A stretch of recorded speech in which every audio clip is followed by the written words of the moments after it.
Hello, everybody out there in YouTube. We are the Middle-Aged Guys, and we're going to be bullshitting about Nintendo again. Yeah, I know. Kind of sound like breaking records. But guess what? They're actually doing a lot of things in the news where, other systems are, either canceling games or just they continue putting out games or some things like that. Without further ado, I am the Reverend. The theme here. Gray Mouse 1. The first story that we got about Nintendo actually broke earlier this month around the 8th, and that was Nintendo of America successfully won a lawsuit that they had versus Jeramie, Douglas King, and Go Cyber Shopping in Canada. And basically what it was is that the federal court awarded Nintendo originally, the amount was $9.5 million against Go Cyber Shopping for them selling out, let's see here, mod chips.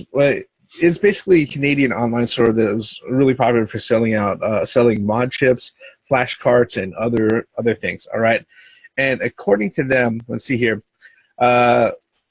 this decision right here is in respect to copyright infringement and the circumvention of technological protection measures, or TPMs, and this decision is first to consider of the Copyright Act merits. Okay, basically, generally speaking, what's up is that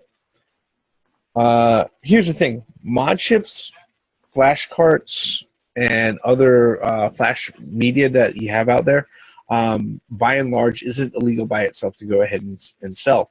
However, if you go ahead and you've got these sellers and everything else actually providing some sort of software or providing access to ROMs or anything else like that, that will get you in trouble really, really quick. Because one thing a lot of the publishers out there, whether or not they be first-party publishers or third-party publishers, one thing that they do not want anybody to know is that, guess what? If you physically own a copy of a game, that it is completely legal for you to back that up, okay? To have backup copies of that game. Now, this particular one was kind of interesting because they didn't go directly just on that, but the one thing that they were trying to hit on is that they were saying that Go Cyber was advertising and offering sale of different models of game copiers and like flash carts and other things, and it was really hammering in saying, hey, look, not only are these guys going ahead and selling this stuff, but they're directly attacking our copyright protection, circumventing technical protection measures, right, TPMs. And with that, that's really kind of what the court went ahead and fell in for. And in fact, like I said, initially it was just, the judgment was for $9.5 million. It actually got increased just this last week on the 13th to $12.75 million.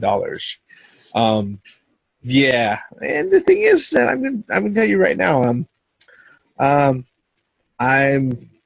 not adverse to using those types of devices. So on that end, I know, some of us all here also aren't adverse so much to using those types of devices. I want to go ahead and hear your guys' thoughts on this. So, floor is open. Theme, Gray Mouse, what are your thoughts? Man, oh man. Well, at least some of that money is going to cover for the loss of the Wii U. Not even a drop. Yeah. They lost so much. They're so much in the red with the Wii U. It ain't funny. No, I don't think they're going to care about that. No. Yeah. Well, I think they just made up for it with the Switch. Well, with this and the Switch equals Nintendo's back. Nintendo is back. Nintendo, no. But back on subject here. A lot of people got to understand that, the selling of flash carts and stuff like that, that's fine. But you can't have... Look, you just can't have the games, the ROMs, whatever, programs, or even the emulators. That's so... just... no. Look, all three of us are big fans of physical stuff anyway. Yeah. Yeah. We got a whole bunch of physical shit that we still use.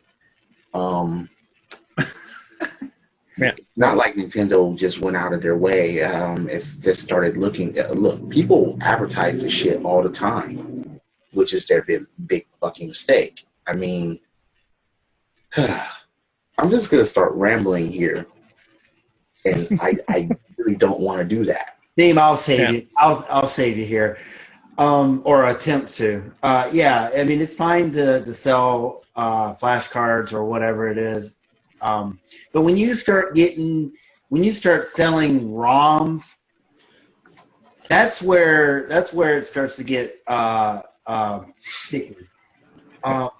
You like wear it out on your sleeve. So much to that part of the lawsuit, part of the whole the ruling, the judge actually required Jeramie King to publish a letter of apology on his website, and he had to apologize directly to Nintendo and the developers that create the games for Nintendo 3DS. So. Yeah, I mean, I don't think he's going to be around much longer, or his company will be around much longer. I think that was the nail. And the thing is, though, what really gets me is that it was like catch me if you can type of attitude towards him. It was like, I mean, he was not hiding what he was doing. He wore it out there on his sleeve, saying, you know what I mean? I mean, blatantly going against the copyrights. I mean, he, just like the Reverend was saying, he almost to a point where he was attacking the copyrights of Nintendo. And you just don't do that.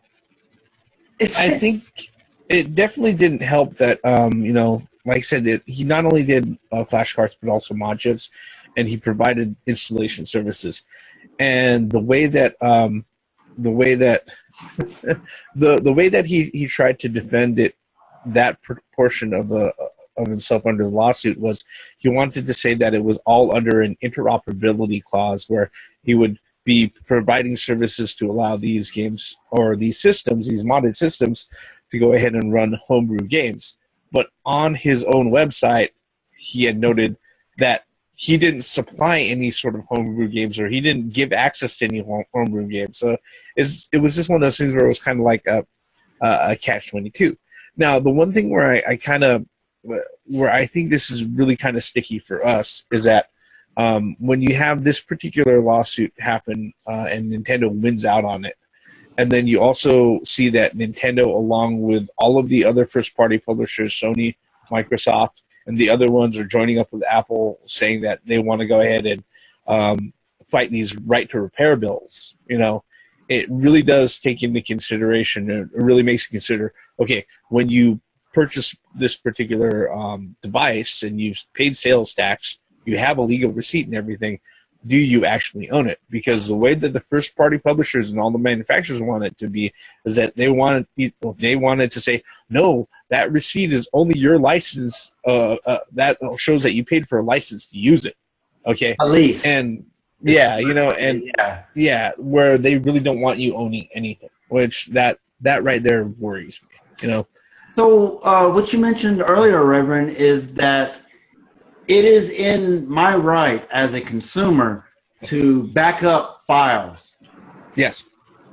Whether that file be a ROM to a popular game. As long as you own it physically. If you own it physically already, then yes, you can back that up. Yeah. Yep. Yeah. If you have any sort of physical media, you can make a backup of it. Okay. Whether or not it's something like, I don't know, art books, and you want to sit there and scan them for your own archives or something like that. That's the thing. A lot of publishers, and it's not just game publishers, it's also music, movies, a lot of these other entertainment media publishers and everything else out there that, it is legal for you to back up your own physical copies. Okay. And that's one thing that none of them are going to say even fucking exists, but that is well within your rights. Mm-hmm. So, yeah. So we have to keep in mind that if we delve into these sort of things, that yes, there are there are legalities behind not just purchasing the items, but also the way that you use them. Not saying that not saying that it's never going to be the case that you just happen to be sailing through that area of pirates and peg legs and stuff like that. But not saying that I go ahead and encourage any of that stuff. But a lot of these devices are used for that. I understand that. Okay. Is Nintendo well within their rights to go ahead and sue these guys? Yes, they are. But I also know that the way that they're angling this thing is that when they start using the specifics of the way the copyright law is written and everything else, they're going to be able to extend this out to other issues and other areas out there. I mean, it's almost the same reason why they can sit there and they can say, okay, well, if we don't want to go ahead and attach digital purchases to an account, we just want to go ahead and mirror it off to your system, then being able to sit there and back that up onto like another SD card or another hard drive or something like that, that's one of the things that they can sit there and say, no, that we don't offer that because guess what? That we want to go ahead and protect our digital media. They will try to say, oh, wait, you're trying to own it 2 times fold. Yeah. Or you're going to try to sit there and make it available for other people to go ahead and use the other copies. Just copying it, and now you're going to distribute it. Yeah. Now you have 2. No. Yep. Yeah, it's one of the things that we have to look at and stay wary of. Okay.